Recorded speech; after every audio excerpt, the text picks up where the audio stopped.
On the morning of August 6, 1945, the United States dropped the atomic bomb on the Japanese city of Hiroshima. 3 days later, a second bomb was dropped on the city of Nagasaki. The attack brought World War II to an end but also caused hundreds of thousands of deaths. It is estimated that at least 125,000 people were killed. Many people managed to survive the attacks, but only one man can say that he survived both Hiroshima and Nagasaki, Tsutomu Yamaguchi.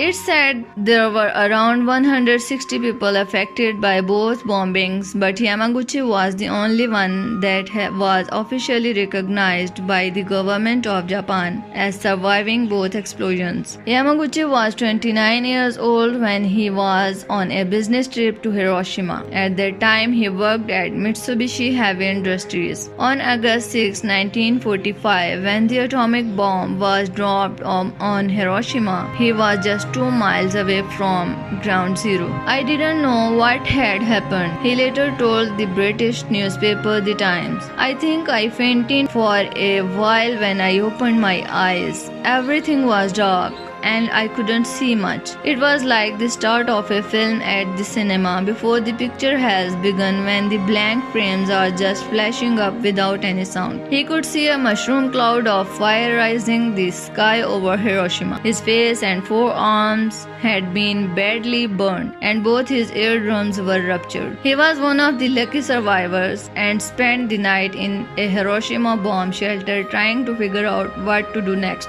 Detonation ruptured his eardrums and he was temporarily blinded by the bright flash of light. He remembers seeing the mushroom cloud before he passed out. In the shelter where he went to spend the night, he found his 3 work colleagues who had also survived the blast. The 4 of them left the shelter the next morning. They reached the train station and took a train to their hometown of Nagasaki. Mr. Yamaguchi was seriously injured, but he decided that he was well enough to return to work on August 9, just 3 days after the Hiroshima explosion. Yamaguchi dragged himself out of bed on the morning of August 9 and reported for work at Mitsubishi's Nagasaki office. Around 11 a.m., he found himself in a meeting with a company director who demanded a full report on Hiroshima. The engineer recounted the scattered events of August 6, the blinding light, the deafening boom, but his superiors accused him of being mad. How could a single bomb destroy an entire city? Yamaguchi was trying to explain himself when the landscape outside